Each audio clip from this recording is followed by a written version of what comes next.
ladies and gentlemen, welcome to another episode of the JD and Ferg Show. Now, if you stayed tuned from last week's episode, you will know that we had already broke down the first half of the AFC West, going over the Denver Broncos and the San Diego Chargers of what they did so far off-seasonally with the free agency and the draft. Now, this week we're going to go ahead and break down the second half of the AFC West, going over the Kansas City Chiefs and the Oakland Raiders. And let's just go ahead and kick it off with Oakland. You have some stats for us to share with their offensive rankings. How did they fare? Let's see. Points per game was a 22.4. That's 16th in the NFL. Yards per game was a 379.5. Which would rank them 9th. And pass yards, 274.6. That's 11th in the NFL. Not bad. Rushing yards per game was a 131.9. Which would actually rank them 7th. So they were doing pretty good offensively. Not too shabby.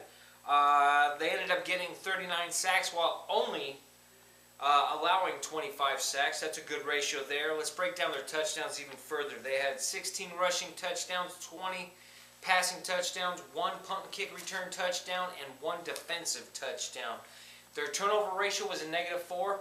It's not bad. You want them in the positive, obviously. You got the people like 49ers, they're like 20 plus. I'm just saying. So -4, Now, offensively, while they did good as far as ranking goes, not too bad. Defensively is where they needed to do the most amount of work. Yeah, I agree. They ranked 29th in points and yards, and for the passing allowed and rushing allowed, they ranked 27th in both categories.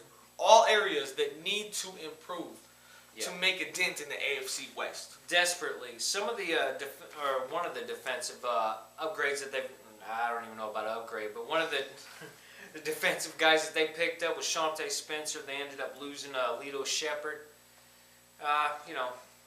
It is what it is. They did pick up offensive-wise, Khalif Barnes and Matt Leinart as a backup quarterback. It's not bad. That's all free agency. They also ended up losing Michael Bush in the free agency and Kevin Boss, Lito Shepherd I already mentioned. They also lost Cameron Wimbley on the defensive side and Stanford Routt, which, if you're trying to build on your defense and make it better than what these rankings are, why would you let go of some of the veterans that could possibly teach some of these younger guys coming in? Yeah, I kind of like Routt a little bit better than I do Spencer. But if they were smart, they'd have kept Routt and also signed Spencer. That would have made a hell of a defensive back there. And now, back to the offense. Losing Michael Bush, that's a huge... granted, he only had a 3.8 rushing yards per carry. Yeah, but you did also rush him 256 times, 977 yards, which he almost broke 1,000, filling in with 7 touchdowns.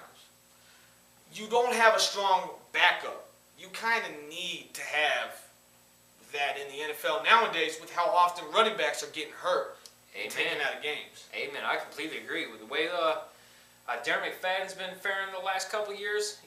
Riddled with injuries. He's a hard-nosed guy. He wants to blast friggin' people, and that's cool. I'm all about that. But his body don't want to do that. Yeah, his body says something else. It says, slow down a notch, please. I can't take it. I completely agree. So losing Michael Bush, I think, was a huge issue. It's gonna be a huge issue for them.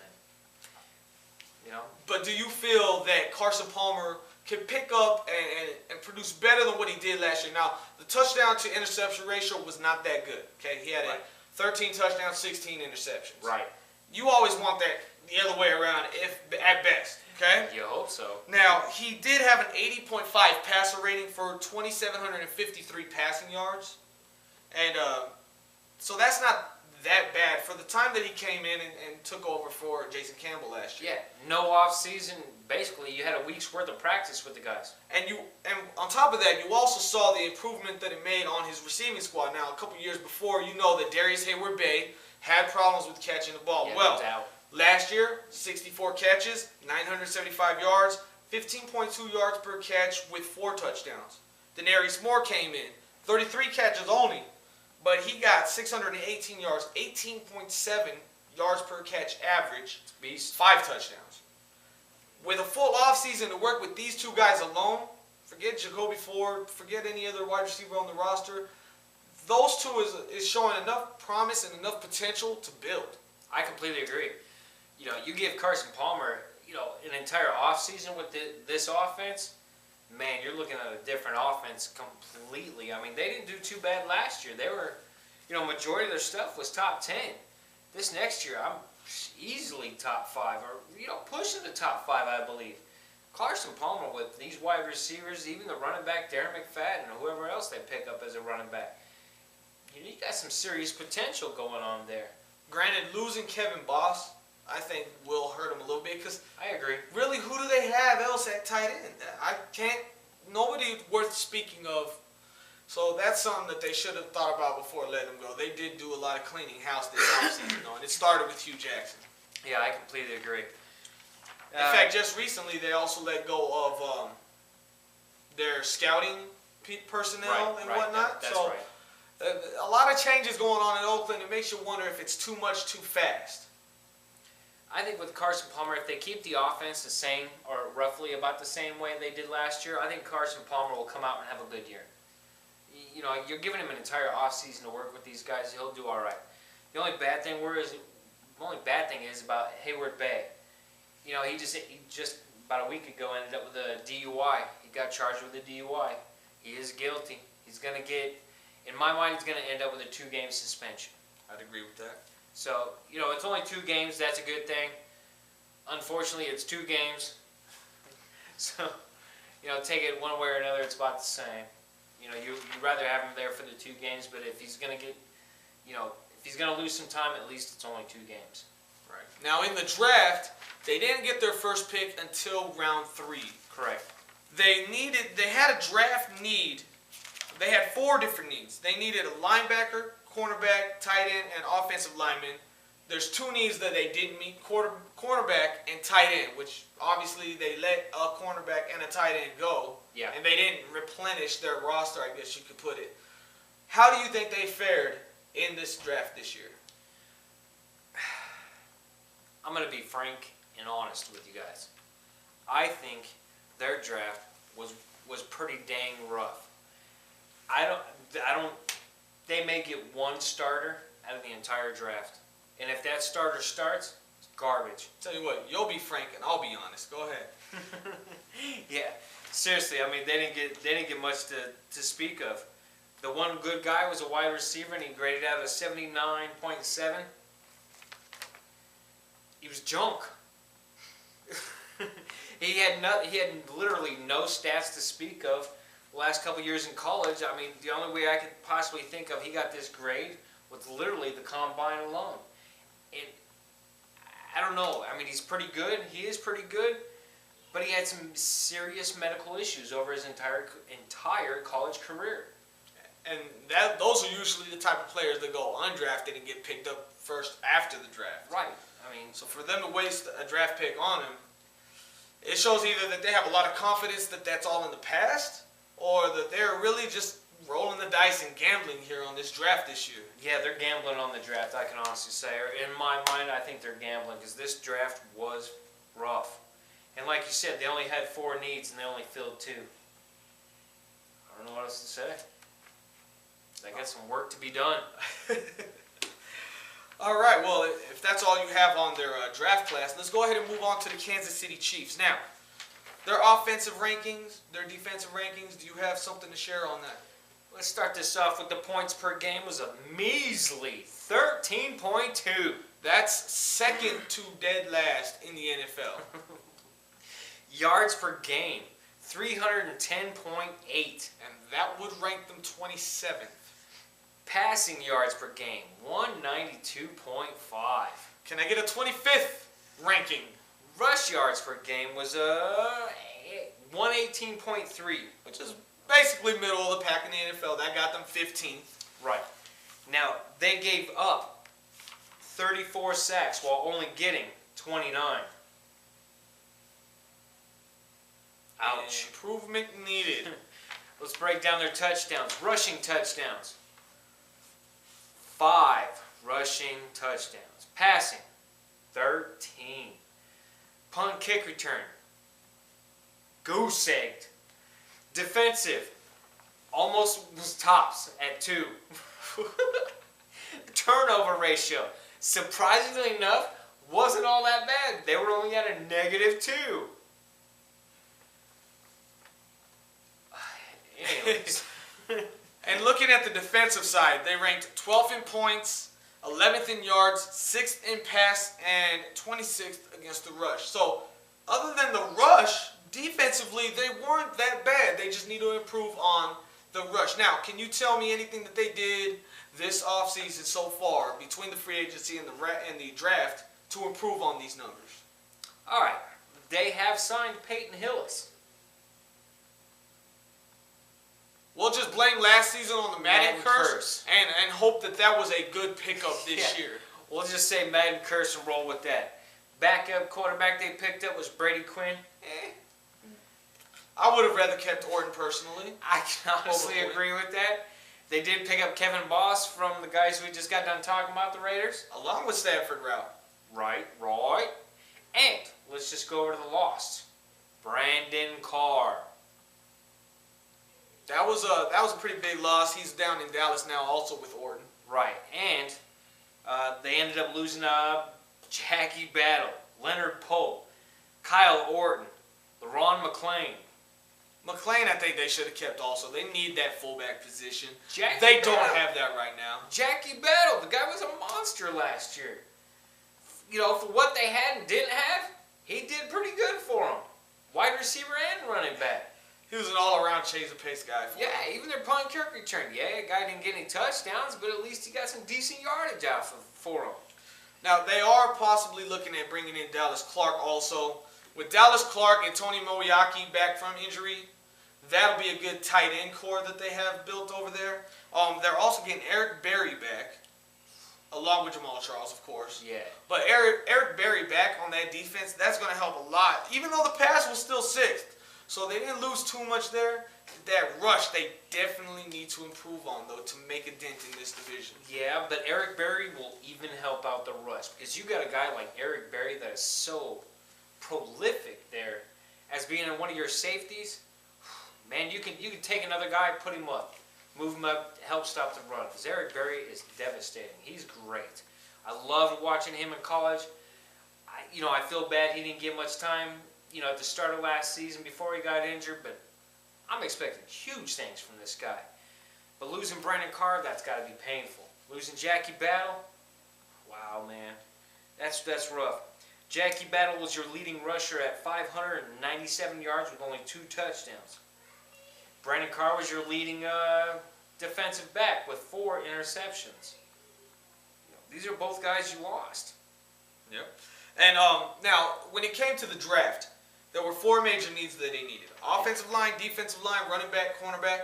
They did do a good job as far as meeting their needs in the draft, and they also managed to draft 2 other wide receivers, which was smart because other than Steve Breston and Dwayne Bowe, which we know is holding out and has no plans on signing his tender, they really don't have a lot of receiving weapons to speak of. Granted, Moeaki being back at tight end, he showed that he had the potential before getting injured last year. But, okay, you got Moeaki, Bowe, Breston. You need help there in that category. Yeah, I completely agree. How do you feel that they fared in the draft this year? Surprisingly enough, with 8 picks, they were one of my top 10 for how well they did in the draft. I'm just gonna real quickly. I'm gonna break down their draft grades. They had 8 picks. This is how their draft grades went. Round 1, 89.0. Round 2, 82.5. Round 3, 82.0. Round 4, 70. Round 5, 74.0. Round 6, 69.7. Round 7 was a 59.5, and I believe the other guy was a 61.5 in round 7 as well. For a majority, 8 picks, rounds 1 through 7, that's top notch. That's pretty good grades overall. Yeah, overall. And to start off the round 1, you got Daughtry, something like that. Poe. Defensive tackle, 6'3", 346. This man flat ran a 40 and a 4.98. That's a big boy running pretty good yards. And he led the combine with 44 reps in the bench press. That's leading the entire combine with 44 reps. That's one strong mofo, and he's fast. Now, and he is also one of the risk players because of the lack of production in college. They say that Correct. his combine looked a whole lot better than his college career. So that's something we're going to have to wait and see if the right coaching can motivate him to elevate the level of gameplay that he has. Completely agree. This guy's college career was garbage. I'm not going to go along. It wasn't complete garbage. He was all right. But, man, you give this guy the right coaching, the right atmosphere, this guy could explode for you. You know, they got Jeff Allen, offensive tackle. He's going to do fantastic, I believe. Donald Stephenson, something like that. He's a tackle. Big friggin' boy. And this guy was dominating in the college. This guy should definitely be a dang good left tackle in the NFL. You know, I like Devon Wiley. Why lie about it? He was pretty good. This guy, he's pretty decent, you know. He didn't have much stats in the college career, but overall, this guy's got some serious upside too. I'm just saying, the guys that they picked up, they may not have been dominating in their college careers, but they have some serious, with the right coaching, they have some serious potential. So, you know, I like what they did. I do. Well, after meeting all their needs and after we've already gone through every team in the AFC West, I'm going to go ahead and ask you, who do you think is going to be the AFC West champs this coming year? Ooh, after everything that's been done so far in the first free agency and the draft, man, I'm just going to say, I think Broncos really put their money where their mouth is. Picking up, Peyton Manning alone. They did win the division champion last year at 8-8, which is, and they did it with Tim Tebow. Tim Tebow and some rough stuff. You know, they didn't have the best defense, and they had some miracles going on. And you know, now they've improved on the defense. They've improved in wide receivers, tight ends. They've definitely upgraded the quarterback position. I'm just saying, Denver should run away with this division. But overall, it's still going to be kind of on the tight side just because of the way that division is always run. Now, because of the uncertainty in his voice, is what's going to bring me to my conclusion of who I think will win. Flip a coin. Just like last year, how everything was so tight-knit in this division, 3 teams at 8-8, 1 team at 7-9, I think it's going to be much of the same, but not for the reasons that we had last year. Now, last year, as we talked about in the past, there was a lot of uncertainty. There was teams with injuries. There were teams that just flat out didn't look like they wanted to go out and do what they had to do to win their division. But this year, I think records are going to be close, but I think it's going to be because of the amount of competition that has been raised within that division. I mean, like we talked about last week, you got 4 quarterbacks that have all been division champs prior.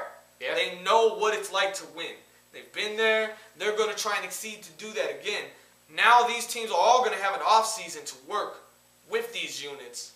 It's just a matter of what free agent picks and what draft picks have been impact players. So for me, it would be right now, prior to seeing the preseason, that's how it would have to be for me. It's just flip a coin and let's see where the chips fall and go from there. Sounds good to me. I can't wait, man. I'm dying to watch this. All right, so that's all that we have for you today as far as the AFC West goes. Stay tuned for next week as we will go over the AFC East. And until then, subscribe, share, and show that you care. JD and Ferg, out.